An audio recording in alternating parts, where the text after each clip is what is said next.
jouer, c'est un stimulus intense pour un bébé.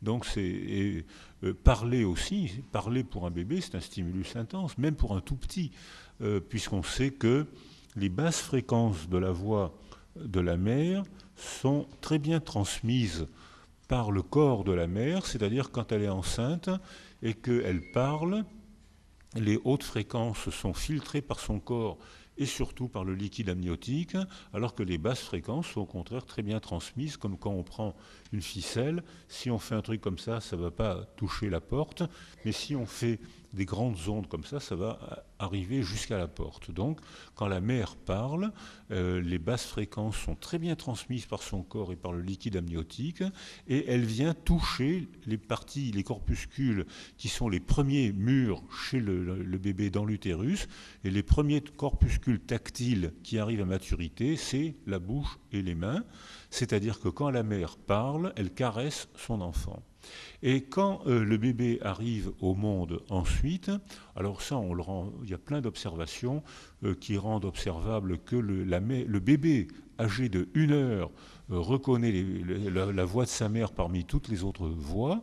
Donc déjà, il a un nœud de l'attachement qui se met en place. Mais si il y a une carence sensorielle, s'il y a une atrophie cérébrale, à ce moment-là, on voit que la communication est rompue. Elle est réparable, mais il faudra la réparer. L'enchaînement spontané des séquences, jouer, parler, gronder, la vie quotidienne, si ces séquences-là ont été interrompues, c'est réparable. Les bébés font 200 000 synapses par minute au cours des premières années de leur vie. Donc il y a un bouillonnement dendritique énorme. Donc si c'est raté à un moment, si on en prend conscience, c'est réparable. Il ne faut pas attendre trop longtemps, mais si on n'en prend pas conscience, eh bien on laisse l'atrophie cérébrale s'installer et ensuite ça devient de plus en plus difficile à réparer.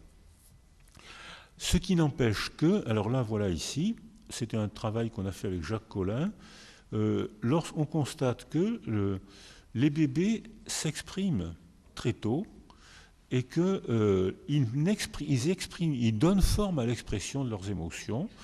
Et on voit qu'en présence d'une figure familière, les bébés ont une fondamentale qui est située dans les basses fréquences, comme si, alors qu'on demande à la mère de partir, et on demande à un inconnu d'arriver auprès du bébé, et instantanément, la structure du cri change, la fondamentale se déplace vers la droite, c'est-à-dire qu'on a un indice d'alerte, le bébé est insécurisé. Quand on n'est pas familiarisé avec un bébé, on le voit pas, on l'entend pas, ou on le sent, mais on n'y attache pas d'importance.